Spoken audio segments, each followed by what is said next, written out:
How to delete a poll on Facebook Messenger. Hi everyone, in this video I'll be showing you the ways to delete a poll on Facebook Messenger.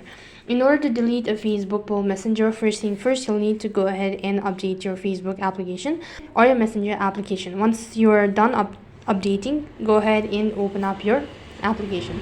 So basically, in order to delete a poll on Facebook Messenger, you'll need to open up the chat page. As you can see, this is the particular one. So unfortunately, there's no such way to delete a poll on Facebook Messenger unless and until if you delete the particular group chat or if you exit out of the following group. So in order to delete it through a group chat, you'll need to long press on the particular group chat, click the delete button, and then click the delete button. As you can see that the history has been deleted. So that's basically how you can delete a poll on Facebook Messenger. That is all for this video. I hope the video was helpful. Make sure to like, share, and subscribe to our channel.